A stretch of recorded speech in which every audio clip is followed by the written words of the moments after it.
Bonsoir à tous. Nous sommes le mercredi 22 juillet 2020. Nous sommes là pour le rendez-vous journalier de tous les soirs qui a lieu sur votre antenne dès qu'il sonne 21h dépassé.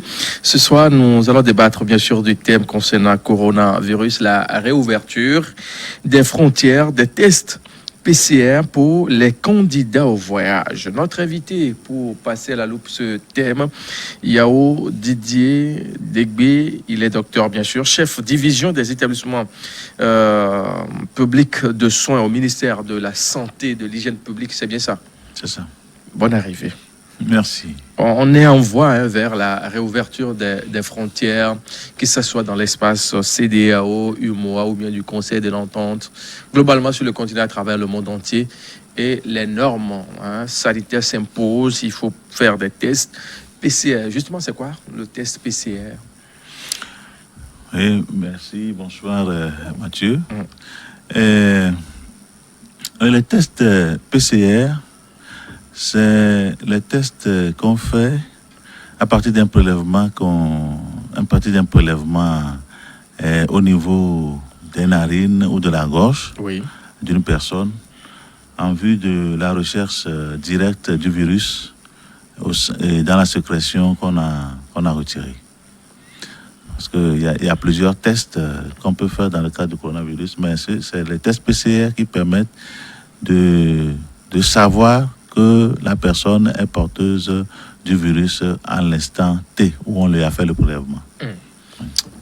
Dans la foulée, on parlait entre-temps aussi d'un autre test concernant l'ADN, ou comment est-ce que ça se passe avec le sang?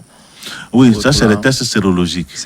Oui, mais les tests sérologiques, à la différence du test PCR, les tests sérologiques, c'est la recherche des anticorps. Et donc, ces tests-là ne vont révéler la présence des anticorps que très tardivement, après que la personne a été en contact avec le coronavirus. C'est-à-dire que lorsque la personne a eu le coronavirus, il faut un temps pour l'organisme pour produire ces anticorps-là et pour que ces anticorps-là puissent être détectés. Donc c'est pour ça que ces tests-là ne sont pas bons lorsqu'on veut tester une personne et voir si la personne a le virus à l'instant T. Voilà. Donc, entre le PCR, le sérologique, enfin le test sérologique, le PCR est le meilleur, visiblement. Le PCR est le plus indiqué pour la recherche du virus lorsque on veut, à un instant T, lorsqu'on veut savoir si la personne a le coronavirus dans son organisme. Le test PCR est le meilleur. Est-ce qu'il peut arriver quand même qu'on fasse les deux tests, PCR et puis sérologique?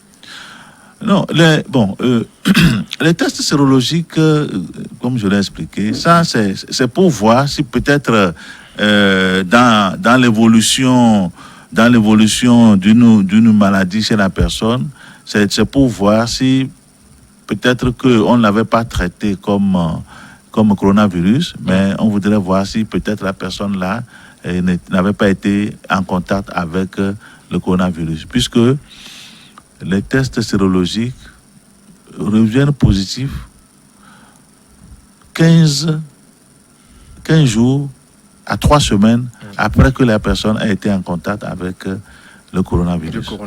Vous voyez, non? Donc si, exemple, si on veut faire le test chez une personne suspecte ou une personne qui est contact avec une autre qui a le coronavirus, et c'est le PCR qui va nous dire si la personne a le coronavirus à cet instant-là. Si c'est le test sérologique qu'on fait, le test sérologique peut revenir négatif alors que la personne a déjà le coronavirus. Voilà. Au Togo, quel est le test qui est appliqué? Non, c'est le PCR qu'on fait. PCR, c'est le PCR. Depuis l'avènement de la maladie à coronavirus, c'est ça? Oui, c'est le PCR. Alors, dans le cadre, bien sûr, bien dans le contexte actuel de la réouverture des frontières au Togo, sinon dans l'Afrique, dans tout son ensemble, dans notre espace, qu'est-ce qui est fait dans ce sens? Non, les dispositions sont en train d'être prises, ou bien sont même déjà prises pour pour pouvoir faire le test aux voyageurs. Oui. Vous savez que la stratégie qui est appliquée actuellement dans notre pays pour retrouver les personnes qui ont déjà le coronavirus, c'est le test dans des groupes ciblés. Oui. Et ces groupes ciblés, on les connaît. Et c'est les personnes contacts d'autres personnes chez qui on a retrouvé le coronavirus. C'est les voyageurs, ceux qui rentrent dans le pays. Et puis, c'est les personnes suspectes, c'est-à-dire que les personnes qui présentent des signes qui sont semblables aux signes du coronavirus. On fait les tests sur ces personnes-là pour voir si ce n'est pas une maladie à coronavirus qu'ils sont en train de faire. Donc, et c'est dans ce cas-là que les dispositions sont prises pour que ces tests-là, dans ces groupes cibles-là, soient gratuits. Voilà. Et donc, soit gratuit et ça permet de ratisser large pour vraiment retrouver les personnes qui ont le coronavirus. Parfait. Mais dans le cadre, bien sûr, de cette réouverture, on sait qu'il y a plusieurs dispositions qui sont déjà prises ou bien qui sont en voie d'être bouclées afin de permettre, bien sûr, aux différents voyageurs, ceux qui vont sortir du pays, ceux qui vont rentrer sur le territoire togolais, de se sentir plus ou moins à l'aise. Et on parle aussi des tests qui seront désormais, et le traitement aussi qui seront désormais payants à l'aéroport, ou quand vous passez peut-être par la frontière au nord du pays, au sud, est ou ouest du pays, que tout est maintenant revu. Oui, dans le cadre des mesures qui sont en train d'être prises pour pouvoir faire le test après la réouverture des frontières au niveau du pays, et les dispositions donc sont en train d'être prises pour que les tests PCR soient disponibles à l'Institut national d'hygiène, comme on le fait actuellement. Ces tests seront disponibles à l'aéroport international de Lomé, lorsque l'aéroport va être rouvert. Et ces tests sont également disponibles au niveau des districts. Au niveau des districts. Voilà, au niveau des districts sanitaires. Les 44 je sais que dans l'immédiat, tous les 44 ne pourront pas être... les tests ne pourront pas être disponibles au niveau des 44, mais sûrement que les districts où on a les grandes entrées, on connaît les grandes entrées au niveau de notre pays, je suis sûr que les tests seront disponibles au niveau de ces districts-là pour prendre en charge les voyageurs. Voilà. Est-ce qu'aujourd'hui, on peut se lever de son propre chef et puis aller solliciter, faire un test de dépistage pour la maladie à coronavirus? Donc, actuellement, comme je l'ai dit, la stratégie qui est utilisée au niveau du pays, la stratégie est claire. Mais à partir du moment où les tests seront ouverts aux voyageurs, je pense que je ne suis pas sûr que les tests seront disponibles pour le grand public, pour que n'importe qui se lève et puis il veut faire le test et il ira pour faire le test. Mais les voyageurs, c'est sûr que si tu veux voyager, tu dois avoir des papiers qui prouvent vraiment que tu veux voyager. Et je crois que voilà. Donc ces éléments-là seront pris en compte avant de pouvoir faire le test. Parce que vous savez, les tests, on n'en a pas toujours suffisamment pour tout le monde. Donc c'est pour ça que il doit y avoir certaines restrictions pour qu'on ne dilapide pas rapidement les tests. Et lorsqu'on aura vraiment un besoin urgent pour la riposte, qu'on n'en trouve pas. Mais quand on a peut-être peur, il urge quand même qu'on tester un peu. Oui, moi j'ai toujours dit, si, bon, je sais que je n'ai pris aucun risque, mais je veux seulement savoir si j'ai le coronavirus. Et moi-même, je ne suis pas allé consulter chez un médecin, et le médecin, en fonction de mon histoire et en fonction des signes qu'il a constatés, et se dit que ça peut être le coronavirus, donc il prescrit le test pour que j'aille faire. Et moi-même, je me lève de chez moi, je dis je vais aller faire le test. Si je fais le test et on me donne un résultat négatif, moi je dis en principe ça ne veut rien dire, parce que bon, ça ne veut pas dire que je suis protégé, que demain je ne l'aurai pas. Donc est-ce que vraiment ça vaut la peine de le faire? Si je suis dans une situation où vraiment le personnel médical trouve indiqué que j'allais faire le test, j'irai faire le test. Je crois que dans ce sens-là, je serais plus apaisé que moi-même de chez moi. Comme ça, je décide d'aller faire le test, je le fais et puis je suis content. Mais est-ce que l'assurance ça me donne? Est-ce qu'il n'est pas temps aussi quand même de libéraliser ce test comme on le faisait pour le VIH/SIDA? Des fois, nous courons des risques, c'est là sans le savoir.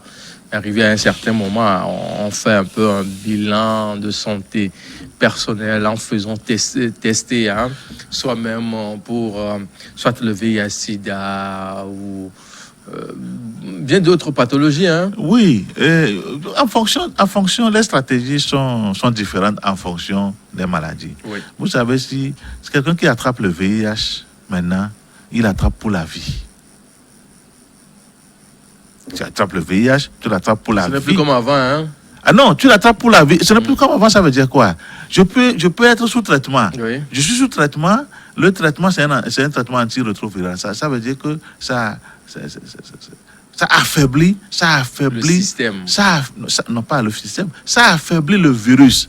OK. Mais ça ne veut pas dire que le virus c'est fini. Ne se trouve plus dans mon corps. Le virus est toujours là, mais ça l'affaiblit tellement et c'est tellement en petit nombre que des fois on n'arrive pas à le détecter. Mais ça ne veut pas dire que le virus n'est plus présent dans mon organisme. Vous voyez? Alors que le Covid-19, on l'a dit, si tu l'attrapes, même si tu ne présentes pas de signes, après une quinzaine de jours, le virus va partir. Donc vous voyez que c'est des situations différentes. Le VIH, c'est pour la vie, c'est pour ça que on doit le faire pour s'organiser pour le reste de sa vie. Alors que le coronavirus, c'est pour un temps. Voilà. Le coronavirus, bien sûr, on sait que c'est pour un temps. Quand vous êtes dépisté en 15 jours, sinon 21 jours, voilà. Vous êtes guéri, voilà. Si vous faites ici aller. Mais dans la foulée, il y a de bonnes volontés qui se manifestent au jour le jour pour aller faire ce test-là. Parce qu'au départ, on a comme impression que, bon, cela ne peut pas être chose possible. Maintenant, si on parle de la réouverture, bien sûr, des frontières dans l'espace CEDEAO, UMOA, Conseil de l'entente, il est de bon ton quand même qu'on essaie de voir aussi sur ce point, non? Non, parce que les mesures... que dans les jours qui viennent, vous allez commencer par avoir des gens qui vont préparer des valises, peut-être pour dire qu'ils vont aller sur le Bénin, peut-être, ou bien sur le Ghana. Oui, dès que tu es voyageur, pourquoi la demande sera forte pour les voyages? C'est que tous les pays vont prendre des mesures. Ceux qui vont rentrer dans le pays, on va vérifier si ces personnes-là n'ont pas le corona avant de rentrer. Vous voyez, non? Et donc, c'est dans ce cas-là qu'il va être exigé aux gens d'avoir un document, qui prouve qu'en quittant leur pays ou bien en quittant le lieu d'où ils viennent pour rentrer dans ce pays-là, ils n'ont pas le Covid-19 pour contaminer les gens. Voilà. Donc, c'est pour avoir ce document-là qu'on est obligé d'aller faire le test, et un document signé vous sera donné pour que vous teniez. C'est comme le carnet jaune de vaccination. De vaccination voilà, qu'on tient pour voyager. Voyager. Voilà, c'est dans ce sens-là. Maintenant, on a toujours dit, en fonction de la situation, on adopte des stratégies différentes. Et il peut arriver, vous savez qu'actuellement, dans certaines régions de la France, on a mis des centres de dépistage où, dans la population, les gens peuvent aller se présenter. C'est compte tenu de la situation qui surtout aux États-Unis. Oui, c'est compte tenu de la situation qui prévaut. Le fait qu'on découvre des centaines, des milliers de nouveaux cas chaque jour, c'est pour ça qu'on adopte cette stratégie-là. C'est pour casser la chaîne. Vous voyez, comme il y a plein de monde qu'on retrouve là, et peut-être que ce n'est plus facile de pouvoir cerner les contacts au niveau de tous ces cas-là qui pleuvent tous les jours. C'est pour ça que cette stratégie a été adoptée. Si on arrive dans cette situation-là, où on a plein de cas, où on ne peut plus cerner les contacts de ces différents cas-là, on peut demander aux gens dans la population d'aller se faire tester pour casser la chaîne. Mais pour le moment, nous ne sommes pas dans cette situation dans notre pays. On n'est pas dans cette situation. On sait que le Togo est à pied d'œuvre quand même pour éviter des contaminations en masse. Mais avec les autres pays, est-ce qu'il y a quelque chose qui est fait dans ce sens-là avant la réouverture des frontières? Puisqu'on en parle, de qu'on disait que c'était le 15 dernier. Mais si peut-être tout va bien, la fin de ce mois, début août, bon, la réouverture des frontières, on en parle, c'est vraiment un sujet d'actualité. Et je sais que tous les pays de la sous-région se concertent pour... quand ils se concertent, c'est pour adopter des mesures communes, voilà, avant que les frontières ne soient rouvertes, pour que les pays ne soient pas surpris après la réouverture par le nombre de cas qui va être qui va peut-être exploser. Donc, les pays se concertent. Et ce qui est sûr, bon, ça on le dit, nous tous on l'entend, sûrement que dans les jours qui viennent, les décisions seront prises pour cette réouverture-là. Entre-temps aussi, on parlait de l'OAS, l'Organisation Ouest-Africaine de la Santé, qui était aussi à pied d'œuvre pour voir ce qu'il y a lieu de faire avant la réouverture. Quand on sait que dans cet espace de la CEDEAO, par exemple, il y a des pays qui ont de forts taux de contamination avec leur population aussi, qui sont très, très en nombre. Nous prenons par exemple le Nigeria, le voisin immédiat du Bénin, le Bénin qui est un pays frontalier au Togo. Et à côté du Togo, nos voisins de l'Ouest, on a le Ghana. Est-ce qu'on est vraiment à l'abri? Bon, à l'abri. Bon, il y a déjà le coronavirus chez nous. Peut-être que l'ampleur n'est pas la même chose dans les différents pays. Mais le coronavirus existe dans tous les pays de l'espace CEDEAO. Et vous avez parlé tout à l'heure de l'OAS, l'Organisation Ouest-Africaine de la Santé, qui est l'organisme technique au niveau de l'espace de la CEDEAO, dans le cadre de la santé.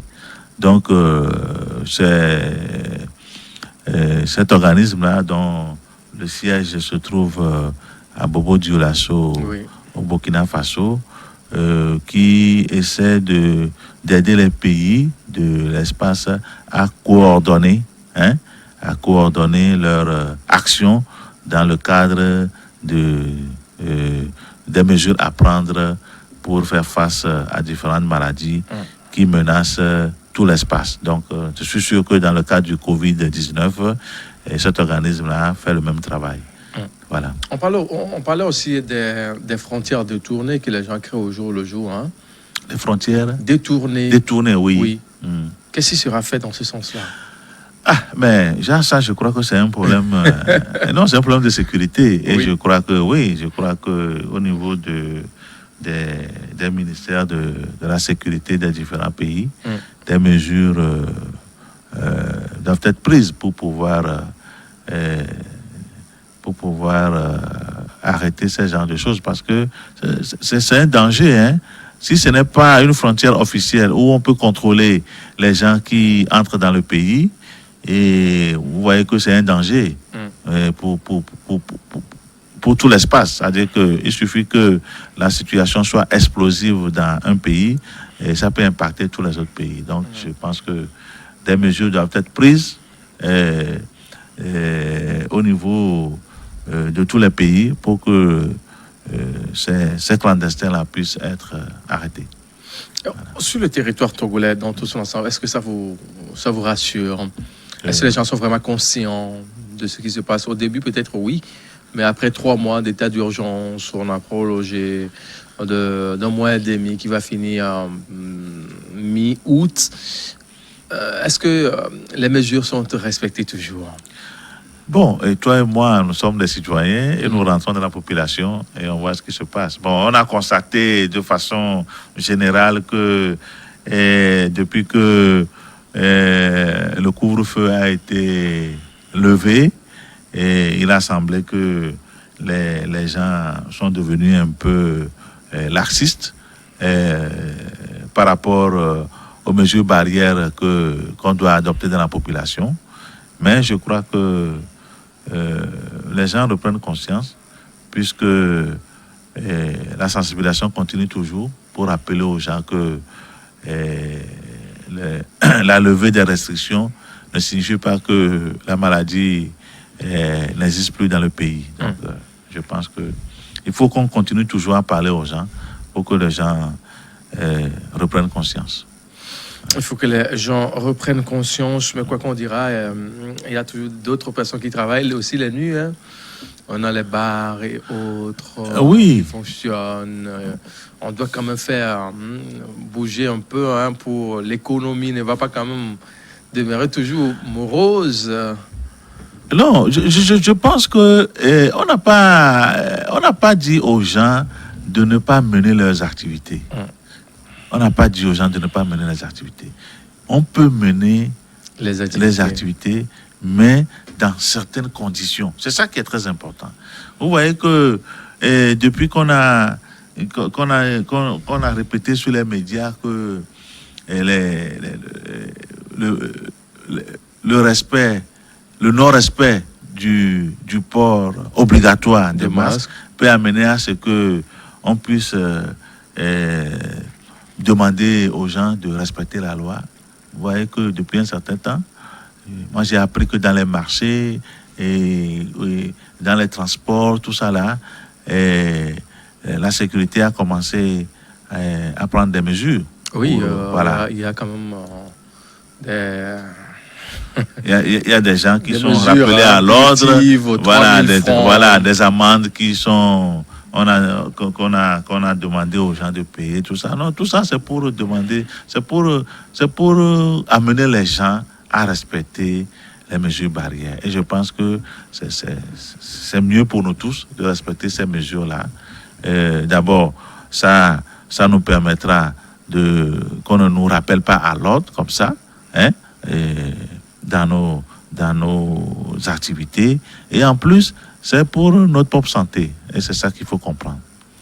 Voilà. Merci beaucoup, docteur. Nous allons maintenant essayer d'apprécier les chiffres à la date, bien sûr, de 21 juillet 2020 au Togo. Le visa que présente le Togo en matière de la riposte de cette maladie à coronavirus.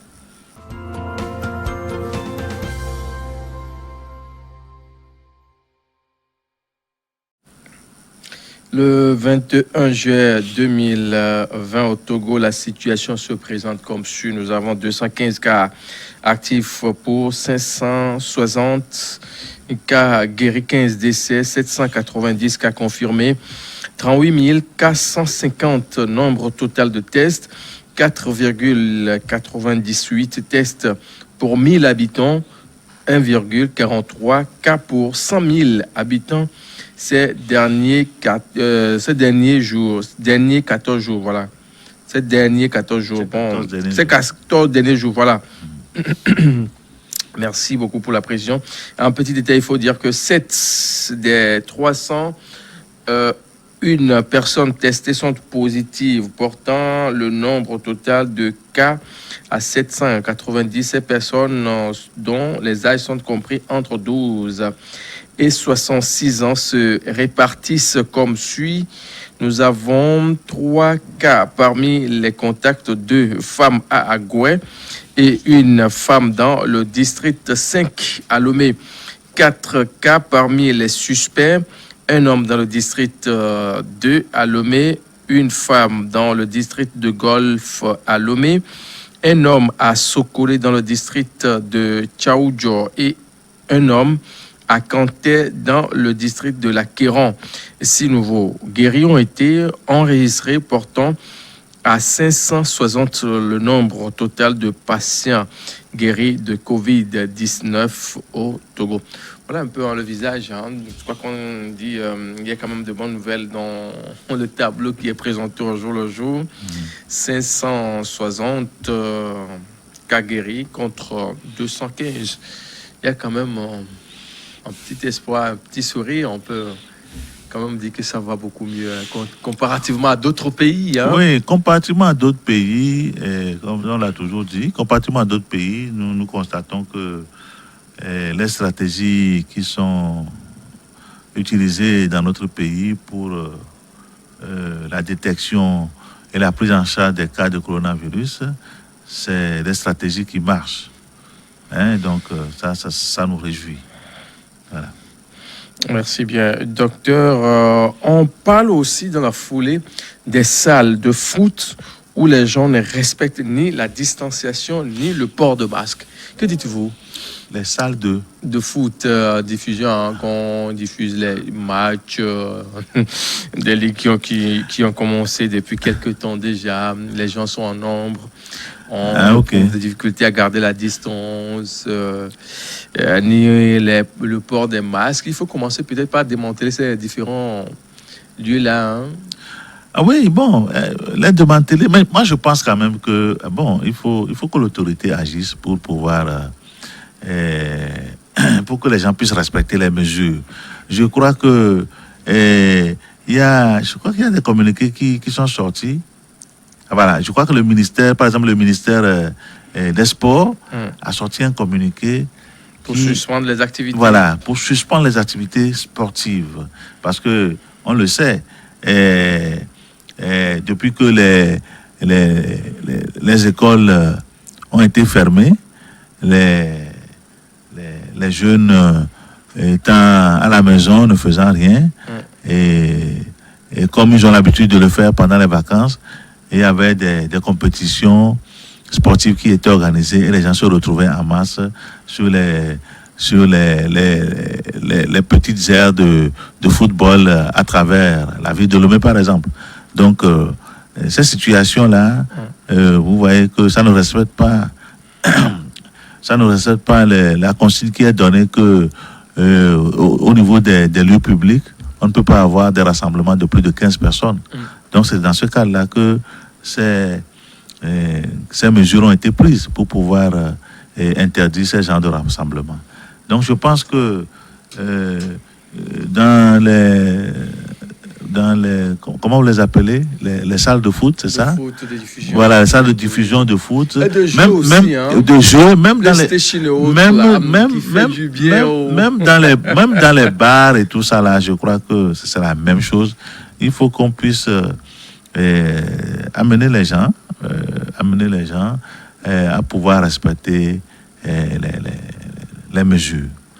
Si les gens veulent aller suivre les matchs, si c'est très nécessaire pour eux, il faut que dans la salle les gens respectent. Si les gens ne respectent pas, l'autorité a le droit d'aller vers ces lieux-là et de ramener les gens à l'ordre. Parfait. D'aucuns parlent aussi de cette riposte-là au niveau de l'université. On avait annoncé un produit, un remède qui est enfin sorti d'une recherche conjointe ou bien mixte avec vous qui êtes bien sûr les professionnels modernes et ceux de la tradition qui ont pensé quand même à certains remèdes là. Où en êtes-vous finalement? Mais c'est déjà conjugué au passé, cette affaire-là? Ou... Non, je ne pense pas que ce soit conjugué au passé. Non, comme nous l'avons toujours dit, c'est-à-dire que la découverte d'un nouveau médicament, avant que l'annonce qui a été faite, c'est que on est arrivé, on est arrivé à avoir un médicament qu'on a utilisé. On l'a pas encore testé chez les humains, on n'avait pas encore testé sur les humains, mais au niveau du laboratoire, on a constaté que ce médicament a des effets sur le Covid-19. Maintenant, il faut aller à l'utilisation. Il y a tout un protocole qu'on suit. Et ce protocole-là, ce n'est pas une question de 2 jours, 3 jours. Est-ce que vous comprenez? Oui. Donc, on doit suivre tout ce protocole-là, l'utiliser. D'abord, on l'utilise dans le monde animal pour voir comment est-ce que ça réagit. Après, si on voit que c'est bon au niveau de la toxicité et d'autres éléments, on peut l'essayer au niveau des humains. Et après l'avoir utilisé au niveau des humains, on évalue l'efficacité de ce médicament-là au niveau de l'humain pour voir si réellement ça a des résultats probants. Et donc, c'est à partir de là qu'on peut dire qu'on peut l'utiliser et on le divulgue. Donc, je suis sûr qu'ils sont toujours dans le processus. Ils ont annoncé qu'ils ont trouvé un médicament, mais maintenant, il faut suivre tout ce processus-là avant de dire que ce médicament est bon, on peut le mettre sur le marché et c'est à ce moment-là que ça peut être vraiment vulgarisé pour que les gens puissent l'avoir. Mais tout cela, ça va prendre du temps. Hein. Ça prend toujours du temps. Ça prend toujours du temps. Ça, on n'y peut rien. Ça prend du temps, ça prend des mois avant qu'on ne puisse être sûr que ce médicament-là peut être utilisé et de façon efficace chez les gens. Mais dès l'annonce de ce que vous venez d'expliquer, là, on était aux anges, là. On était trop contents. On s'est dit, mais enfin, on n'a pas que des enseignants, chercheurs qui viennent nous dispenser des cours à l'université, autres. Pour une première fois, ils ont sorti quelque chose de très potable avec leurs confrères ou bien collègues de la tradition, de la médecine traditionnelle. Mais finalement, quand on essaie un peu d'analyser, on sait que bon, ça va encore prendre un peu du temps. Oui, ça prend du temps. Tout comme le vaccin, d'aucuns disent fin d'année 2020, d'aucuns disent début d'année 2021. Ces choses-là prennent toujours du temps. Hein? Donc, mais ça ne veut pas dire qu'on doit refroidir notre enthousiasme. Hein? C'est pas ce que ça veut dire. Si on a quand même trouvé quelque chose et qu'on va continuer à tester avant de décider finalement que ça peut être utilisé et avoir un effet vraiment bénéfique sur les malades, je crois que c'est une bonne chose. Mais quand on sait qu'on est face à une urgence sanitaire, même s'il n'y a pas lieu de peut-être aller beaucoup plus vite là. Oui, c'est sûr qu'ils vont aller beaucoup plus vite que d'habitude. Parce que le processus là, comme je vous le dis, quand on sort une molécule, quand on trouve une molécule qui est efficace dans le traitement d'une maladie, avant que ce médicament ne sorte sur le marché, comme médicament pour que les gens l'utilisent, des fois ça prend des années. Donc peut-être cette fois-ci ça va prendre des semaines et des mois, et vraiment c'est la moindre des choses. Ça ne peut pas être quelque chose de quelques jours. Parfait.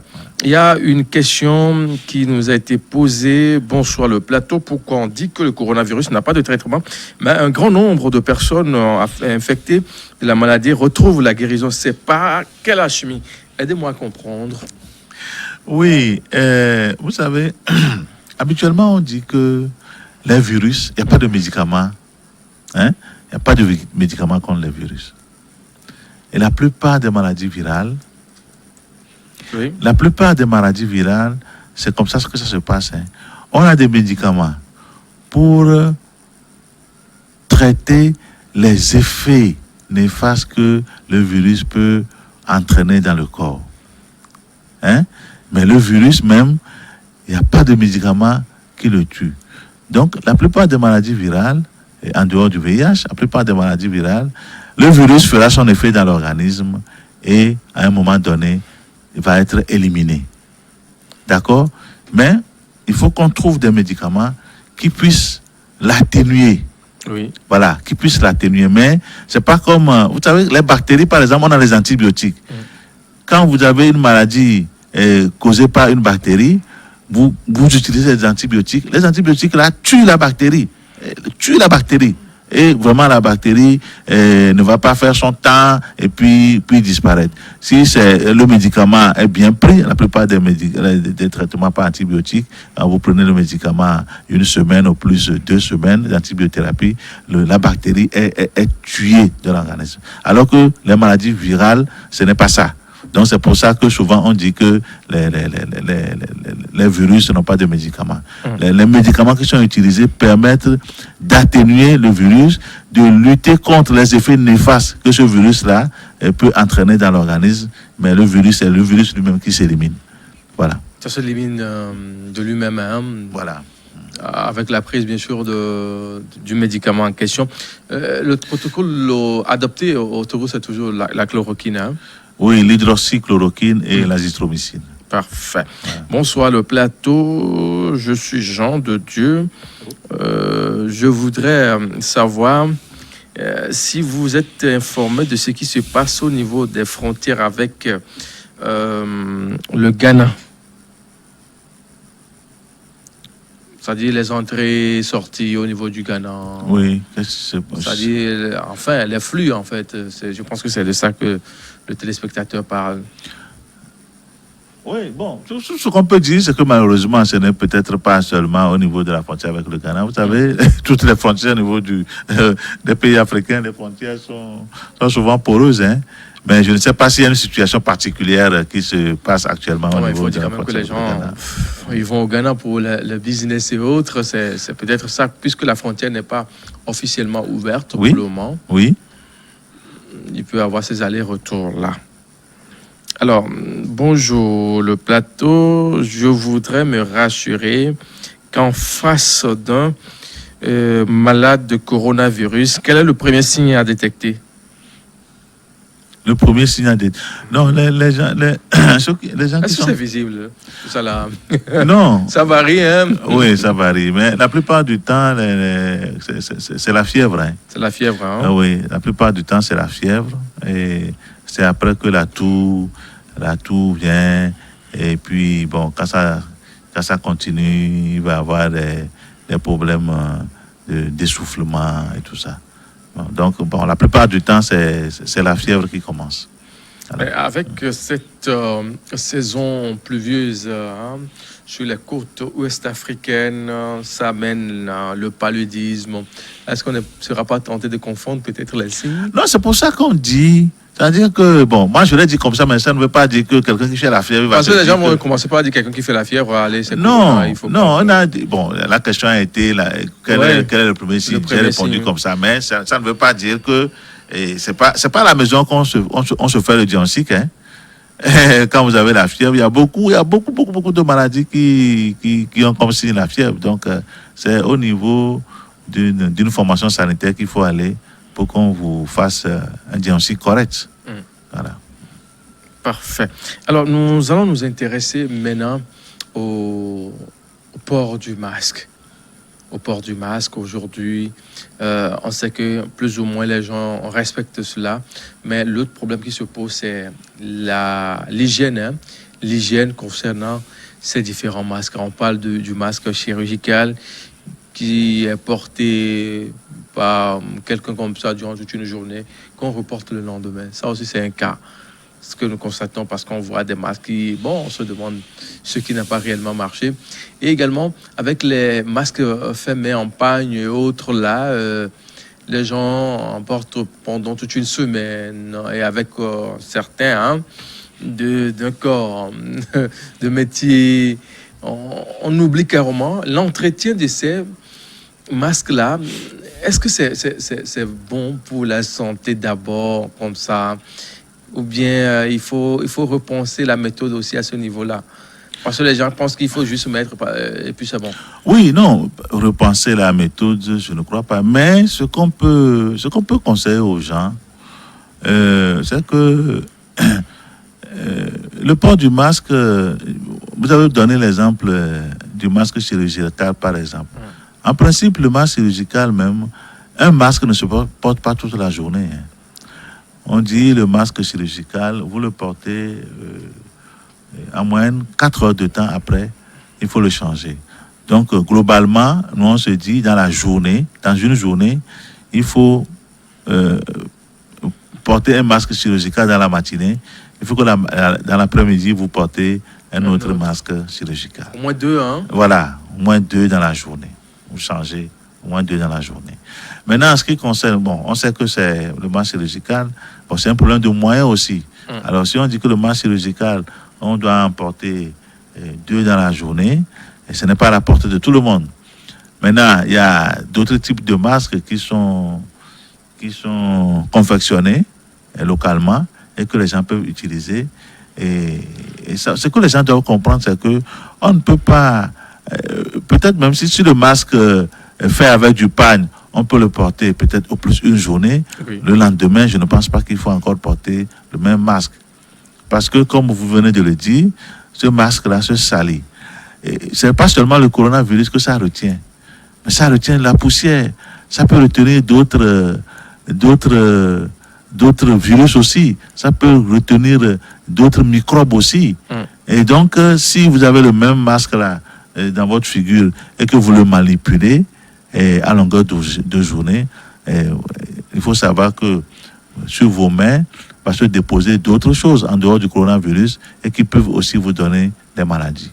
Donc, il faut vraiment que les gens comprennent que même si c'est les masques confectionnés localement à base de pagne ou bien d'autres matières qu'on veut utiliser, le plus simple, c'est de faire l'effort et d'en avoir 2 ou 3.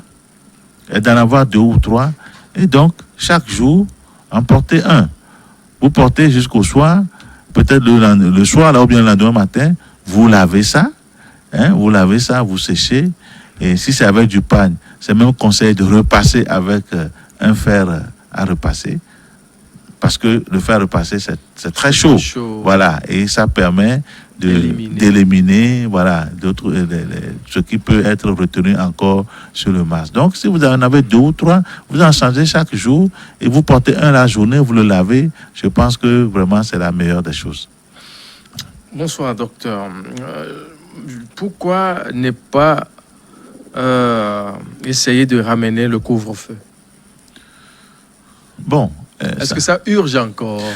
Non, bon, compte tenu du nombre de cas qu'on dépiste chaque jour au niveau du pays, je ne pense pas que ça soit une situation explosive qui demande à ce que le couvre-feu soit ramené. Le couvre-feu avait été instauré, c'est compte tenu du fait que la maladie était arrivée nouvellement au niveau du pays et personne ne savait comment ça allait évoluer. Donc, ça fait partie des mesures que tous les pays avaient prises pour éviter une flambée du coronavirus au niveau du pays. Donc, je crois que ça a été mis en place avec d'autres mesures. Et fort heureusement, au niveau de notre pays, avec le nombre de cas que nous détectons chaque jour, nous pensons que la situation est vraiment maîtrisée. Donc, c'est pour ça que ça a été relevé. Et nous ne sommes pas dans une situation aujourd'hui où ça puisse demander à ce que le couvre-feu soit ramené. Finalement, on est à quelle phase de cette maladie-là au Togo? La phase endémique ou... Non, nous sommes pratiquement en phase endémique parce qu'on en voit tous les jours. Vous savez que l'épidémie, c'est une flambée, une forte flambée, et puis après, ça régresse, et puis ça disparaît. Et nous, comme depuis là, on en voit presque tous les jours, on en voit quelques cas presque tous les jours, on peut dire que vraiment, nous sommes dans une phase endémique. Parfait. Voilà. Merci beaucoup, docteur. C'est déjà la fin de l'émission de ce jour.